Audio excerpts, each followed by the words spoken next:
Good afternoon, everyone. My name is Hillary from Panjiva, and I'm going to be the moderator on today's call. Thank you to everyone for joining us for our first installment of Panjiva Discussions. Panjiva Discussions is just one venue that we have recently launched in an effort to provide you with valuable insights beyond the data on our platform. Our new monthly web series is going to be hosted by Panjiva's data analyst, Chris Rogers, and we'll focus on various topics ranging from upcoming trade deals, the impact of natural disasters, supply chain disruptions, and other key events occurring in specific industries. We will be choosing the topics of these discussions each month. However, we strongly encourage you to send us your suggestions if you have any areas of interest. There will be time at the end of this discussion for a Q&A session, but please submit your questions as you think of them via the question box that should have launched when you joined the presentation.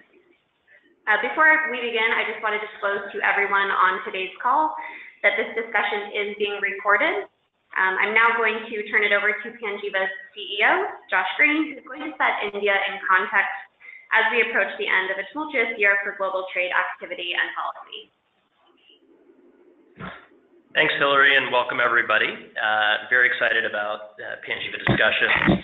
Our goal, of course, at Panjiva is to help you get value from supply chain data, and we work very hard to get access to data. We work very hard to organize data using technology, and then ultimately we work very hard to make it easy for you to then get value from the data that we've organized. But as Hillary noted, we are anxious to find ways to help you get value, not just within the data, but from the expertise that lives within the Panjiva organization.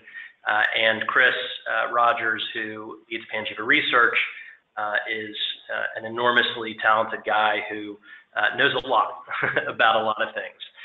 So he's going to talk to us about India today.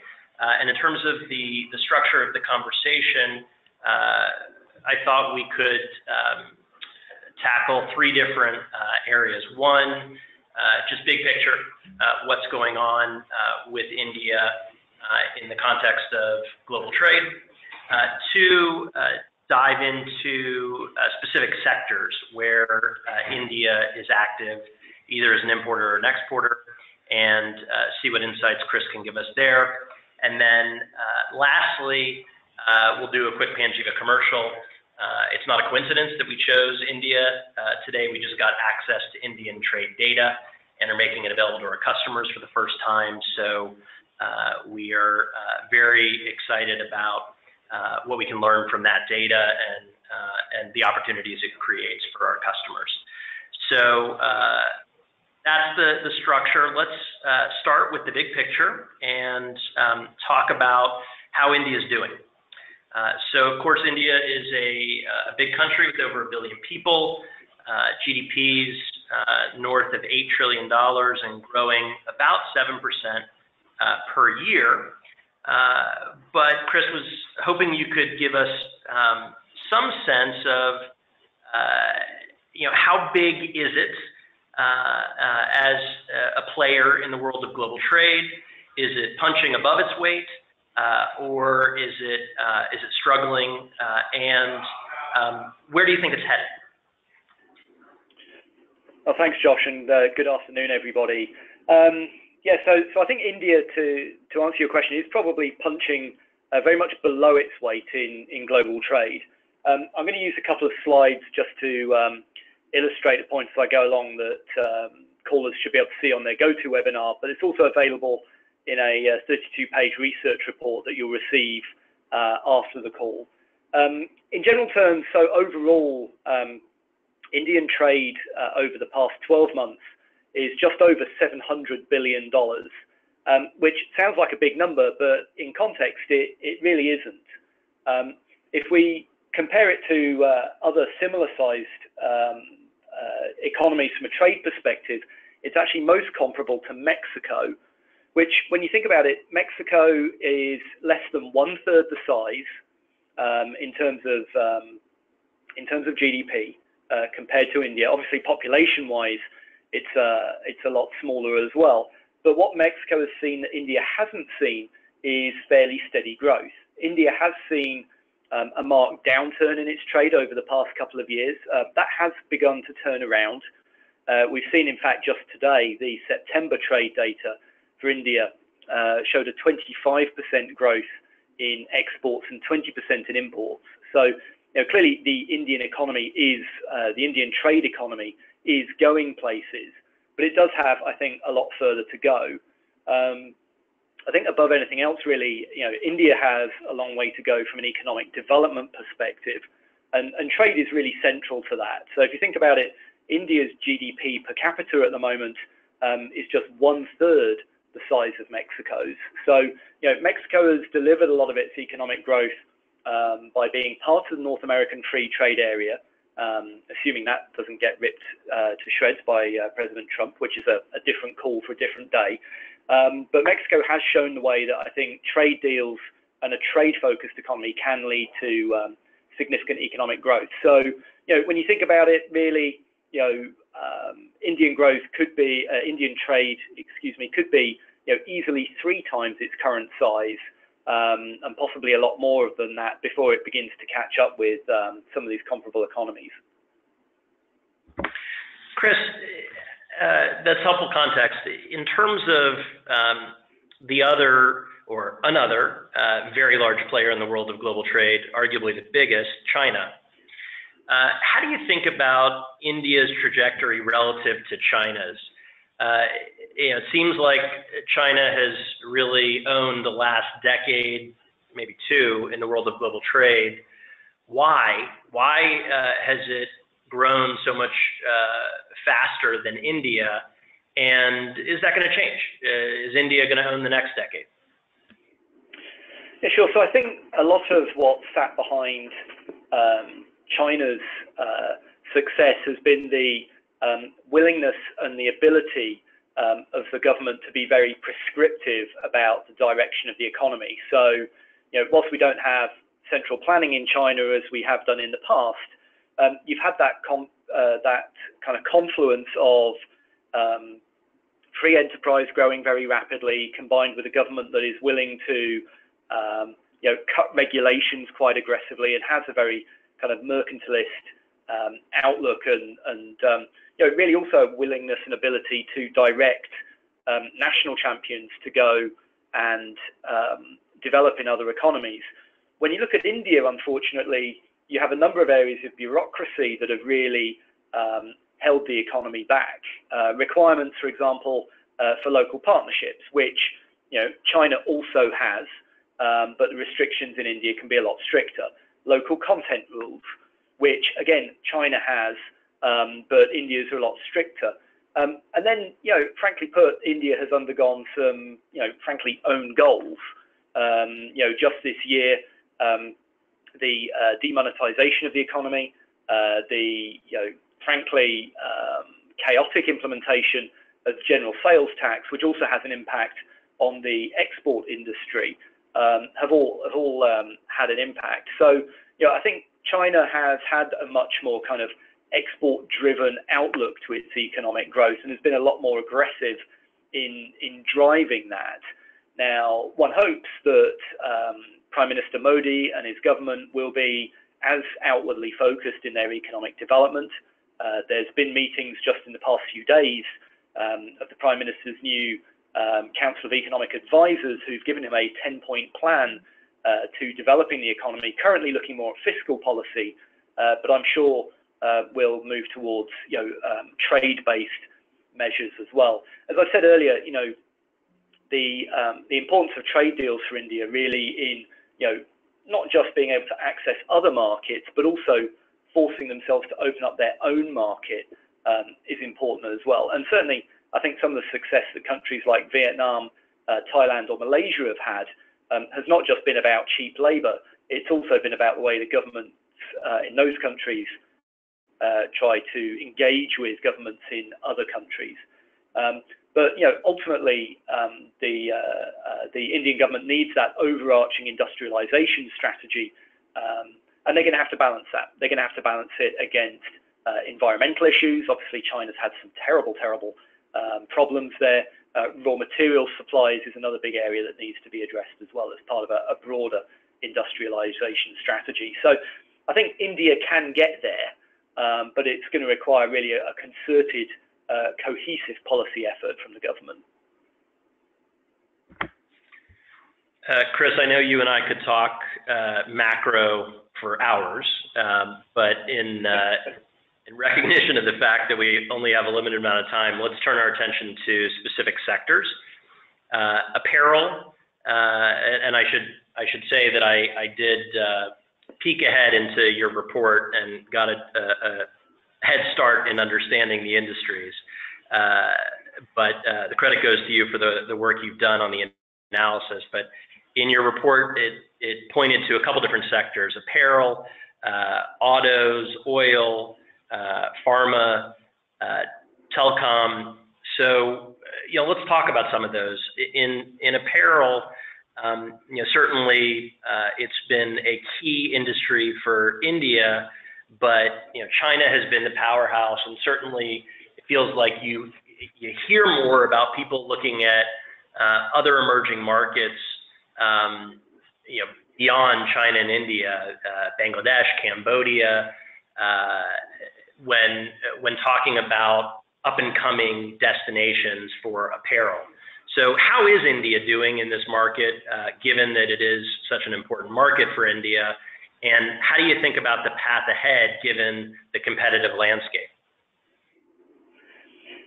Yeah, so I think you're right with apparel. It is the largest export sector for India. I think the challenge they've had, as you alluded to, is the whole business around apparel being effectively, in many types, a low labour cost game.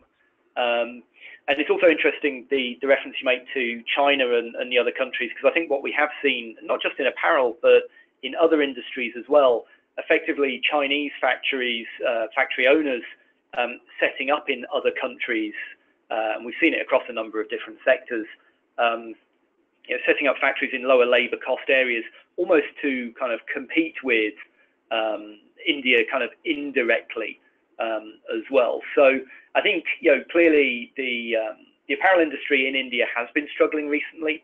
There was a 4% reduction in exports in the year to July 31st, and there has been some recovery recently, about 8% sequential growth in the fabric industry. And it's worth bearing in mind that from an industrial development perspective, and within sectors, the whole supply chain has to be borne in mind. And so, it may well be that, historically India has led in textiles as opposed to completed apparel, and it maybe now needs to move more into completed apparel and higher value added areas within that supply chain.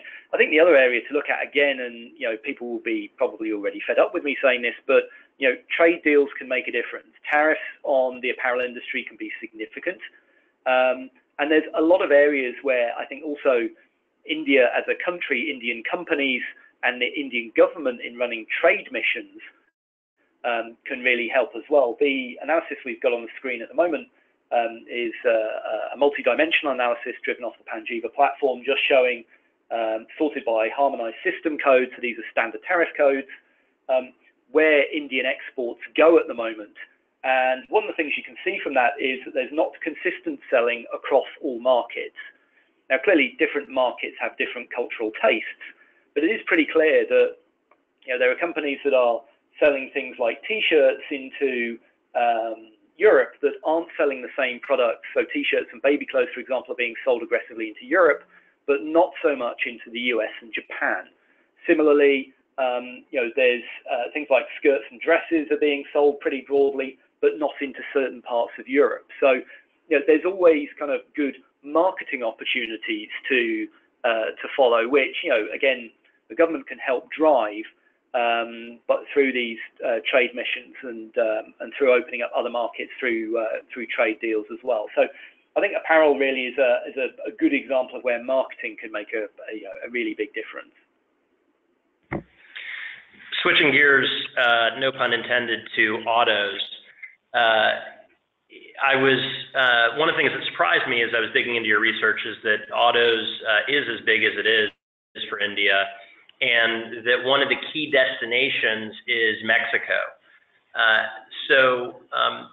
Curious, is that a function of NAFTA and the extent to which auto supply chains that are U.S.-centric are often beginning in Mexico or apparently in India?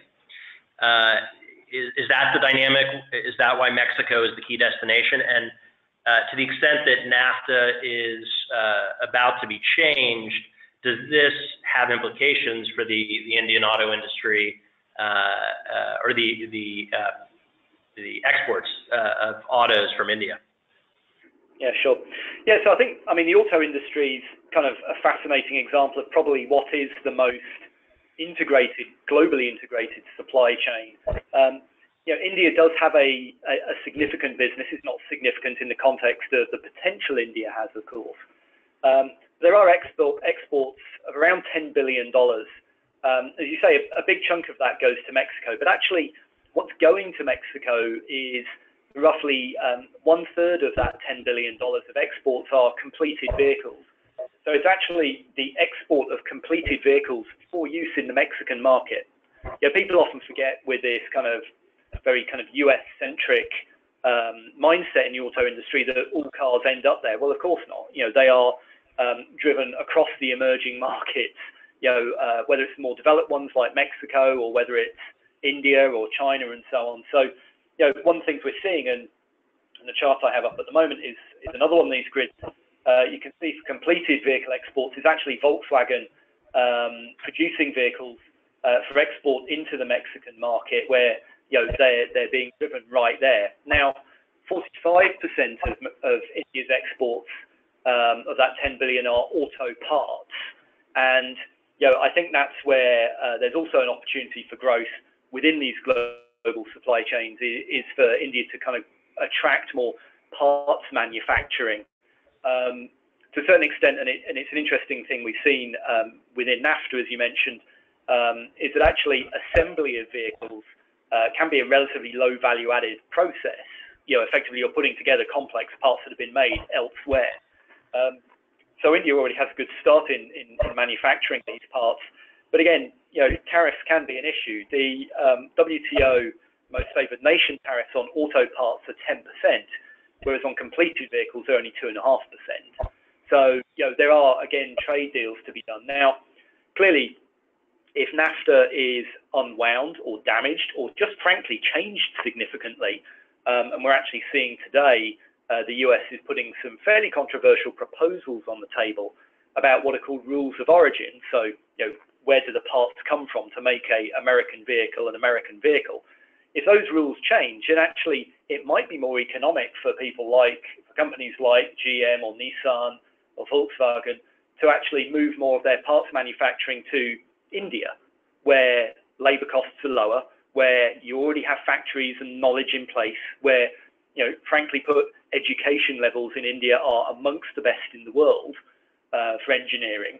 That may well be that the collapse of NAFTA, if you like, if it comes to that, or even just a significant change, could work to the benefit of India's auto industry. And they have local businesses there as well, whether it's Bajaj or Maruti, which is a joint venture with Japan Suzuki, or Tata. If we're looking at the commercial vehicle side, what we're looking at here is passenger vehicles. It really is a burgeoning trade there, and for me, I think one of the potentially most exciting parts of development in the Indian economy.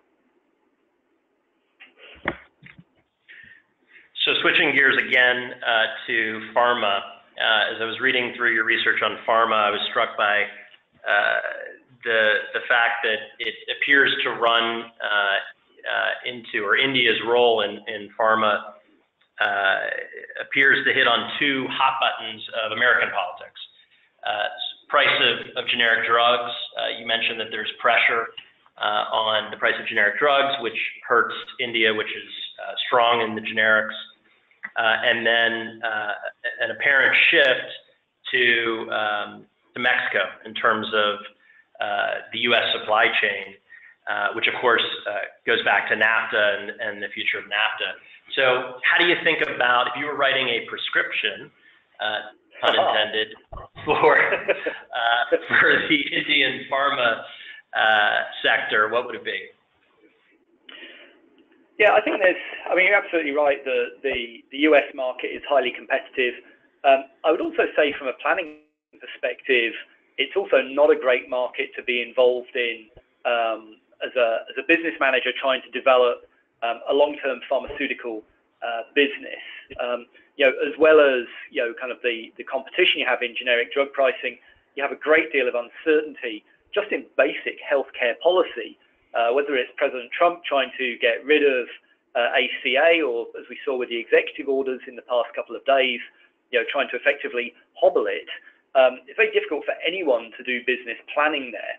Now, I think the good news for the Indian pharmaceutical manufacturers is that there's a whole world of potential markets out there, quite aside from the US market. The chart that I've just put up here shows that not only is the US a contracting market, shrinking more quickly than other markets that Indian drug companies are involved in, it's also not the biggest. The European Union is more significant. Frankly put, the Americas, so Canada, Mexico, Central and South America, are bigger markets by shipments for the Indian drug exporters. So, I guess, not all is lost. However, they are nonetheless seeing a contraction in sales and exports and revenues globally. And I think the kind of prescription to that is, if you like, kind of twofold. First, again, coming back to my, the points I keep harping on, is getting better access to markets through trade deals. Trade deals don't just involve tariffs, of course. They include standards, so healthcare standards, drug testing, and so on. And certainly a degree of harmonization will, I think, open up more opportunities for the Indian drug manufacturers. The other part of it, of course, is to head upstream. So rather than simply being generic drug manufacturers, is to also look to get more into the origination of pharmaceuticals. Now that's a complex, expensive business, but a greater integration with early stage drugs may well help them out there, and it also helps the process of being a fast follower when drugs do begin to come off patent. So we saw, for example, recently Mylan have a great deal of success in that regard. So I think the challenge really for the companies is going to be, firstly, continual marketing. Secondly, trying to become more innovative and move away from simple generic manufacturing there as well. The final thing to consider, of course, is where your geographic bases of production are. And it may well be that the Indian companies decide that India isn't the best place for them to manufacture. And again, that's really up to the Indian government to address. And I'm hopeful that this integrated industrialization strategy will help there. So we are running short on time, and I want to make one final call for questions. This is the last chance, if you have questions, to send them through. Let's get the Panjiva commercial out of the way, Chris, and then with whatever time we have left, we'll hit another couple questions. So if you could just talk a little bit about methodology that you use for generating the insights that we've talked about today. Hopefully that'll give people a sense of the value of the new India data set. Yeah, sure. So I think the first point to make very briefly is that, as a research analyst, I am, different to most of our customers. Most of our customers operate, I think, more as buyers or suppliers. So, they're more opportunity driven. For me, using Panjiva's Indian trade data is very much about two processes. One is identifying where the opportunities are. The chart that I put up here is a mapping of by HS code, all of the exports from India as a proportion of the total.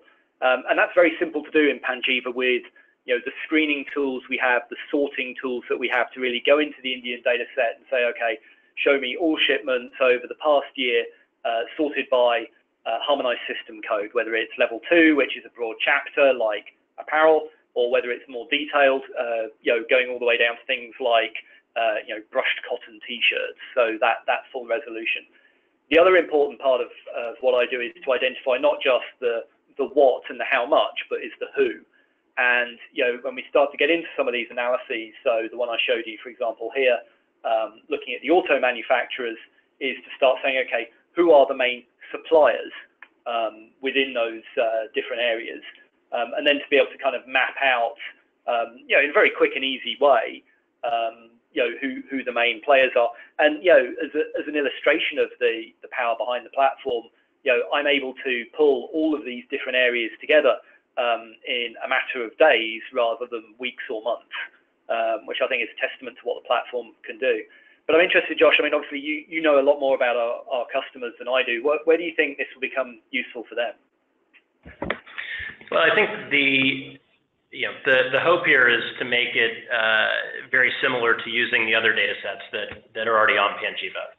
So the methodology, I think that we've seen our customers, for instance, who are in a buying capacity, trying to make use of Panjiva to find suppliers. The methodology tends to have two pieces. One, looking at the macro trends to understand whether there is sufficient activity in a particular country, in this case India, in your specific sector, such that it would be worth spending time digging in.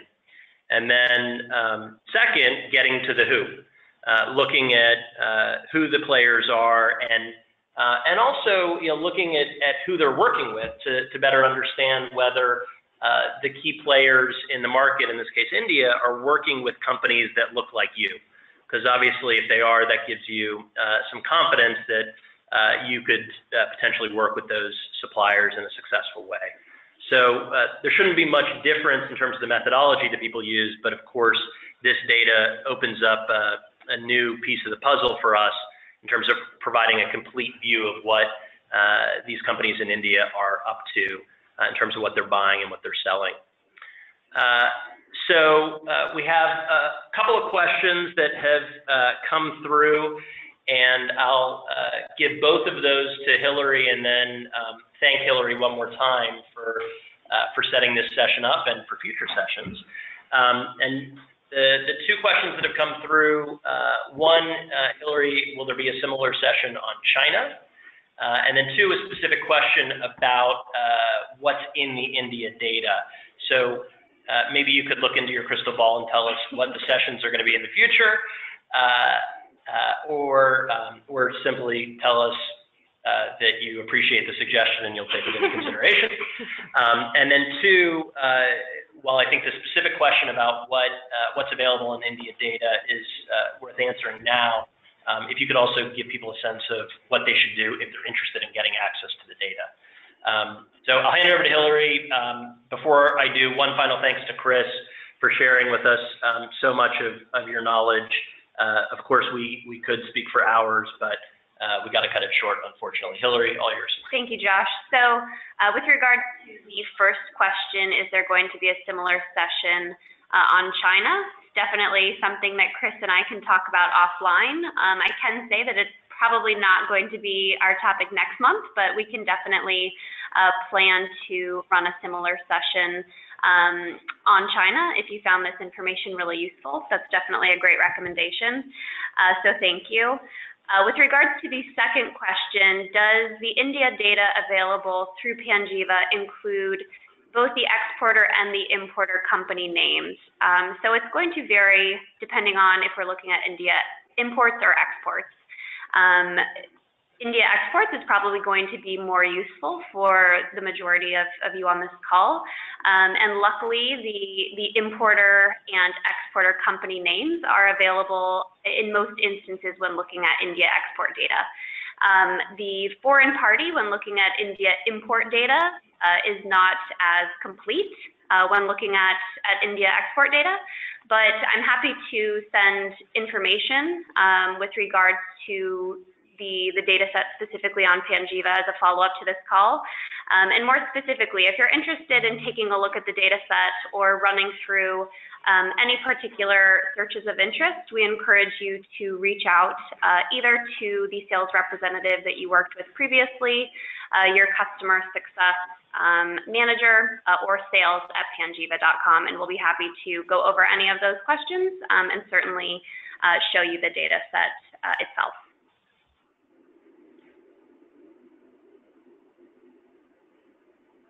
As I mentioned at the beginning of this call, we did record this session, so I will be including a link if you would like to share it with any of your colleagues or watch it again.